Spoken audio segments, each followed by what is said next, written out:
Have you noticed the silence in the Red Sea? For months, headlines were dominated by Houthi attacks on commercial ships, sending shockwaves through global trade. But then, almost overnight, the attacks seemed to stop. What happened?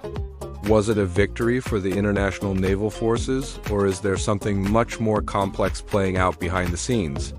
Today, we're diving deep into the so-called strategic pause in the Red Sea, uncovering the hidden geopolitical chess game that led to this surprising lull in hostilities. Let's rewind a bit. Starting late last year, the Ansar Allah movement, better known as the Houthis, began launching a series of drone and missile attacks against ships they claimed were linked to Israel.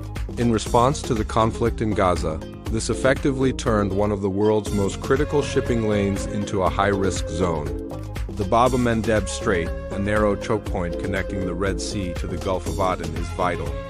Around 12% of global trade, including a huge portion of oil and natural gas, passes through it every year. The attacks forced major shipping companies like Maersk and Hapag-Lloyd to reroute their vessels all the way around Africa's Cape of Good Hope.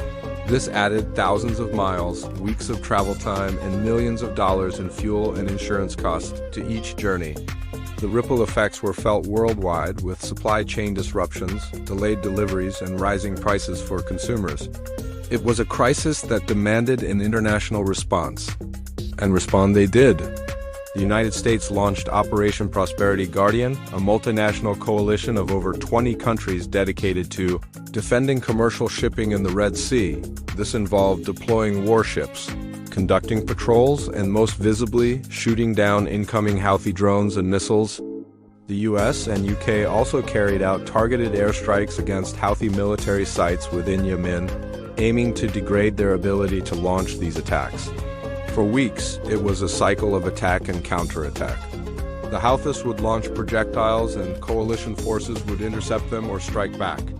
It seemed like a stalemate. Then things went quiet. The constant barrage of attacks dwindled to a trickle, and then, for a significant period, stopped altogether. So what changed?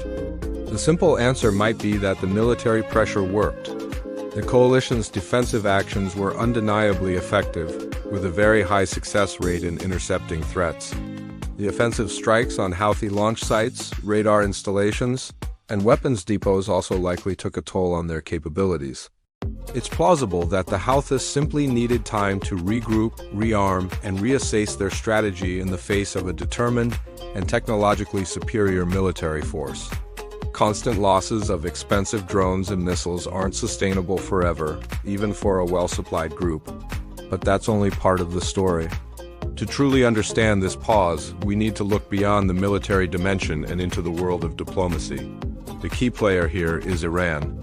It's widely understood that Iran is the primary backer of the Houthis, providing them with financial support, training, and, crucially, the advanced weaponry used in the attacks. The drones and anti-ship ballistic missiles deployed by the Houthis are largely of Iranian design and origin. Therefore, any change in Houthi behavior is almost certainly linked to a signal from Tehran. So why would Iran tell the Houthis to stand down? This is where the geopolitical chessboard gets fascinating. During this period, there were reports of quiet, indirect talks happening between the United States and Iran, often with Oman and Qatar acting as intermediaries. These back-channel communications are a common feature of international relations, allowing adversaries to de-escalate tensions without losing face publicly. The main goal for the US was to prevent the Gaza conflict from spiraling into a wider regional war. An out-of-control situation in the Red Sea was a major flashpoint that could easily escalate. For Iran, the calculus was complex.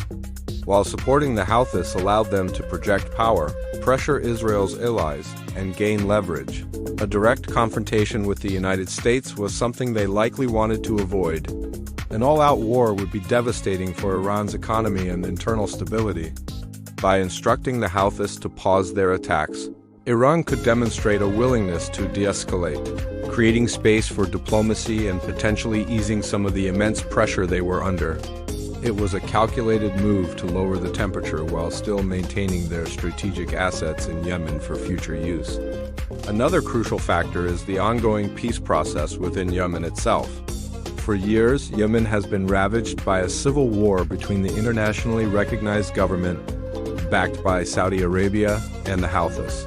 Before the Red Sea attacks ramped up, there were promising signs of a breakthrough in peace talks brokered by Saudi Arabia and Oman. The Houthi attacks put a major strain on these negotiations. Saudi Arabia, wanting to finally exit the costly war in Yemen and focus on its own economic ambitions, had a strong interest in stability.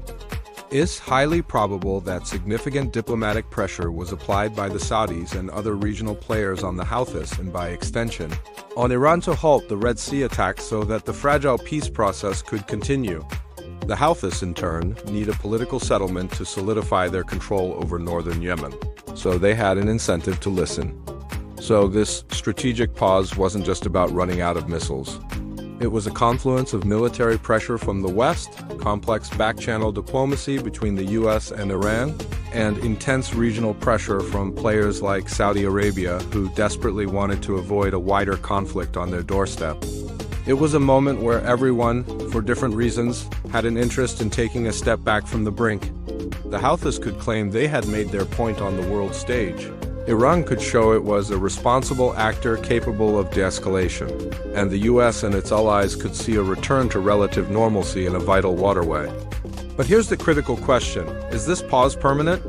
The answer is almost certainly no. The underlying issues haven't been resolved. The Houthis have not been disarmed, and their political grievances remain. Iran's regional strategy of using proxy forces to challenge its adversaries is unchanged.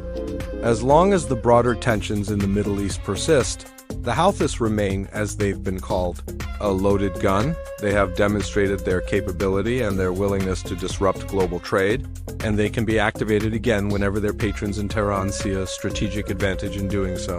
In fact, we have already seen a recent uptick in attempted attacks, suggesting the pause is over and a new phase may be beginning. The dynamics are constantly shifting. The future of the Red Sea's security depends on this delicate balance of power.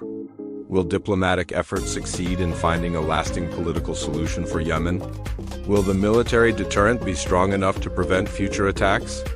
Or will the Red Sea once again become a front line in a shadowy regional conflict? The strategic pause gave the world a brief respite, but it also served as a stark reminder of how interconnected and fragile our global systems are.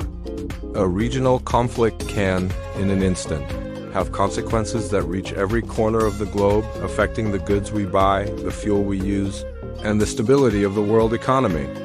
The quiet in the Red Sea was never a sign of peace, but rather the quiet breath before the next move in a very high-stakes game. What that next move will be is something the entire world is watching very, very closely. Thanks for watching.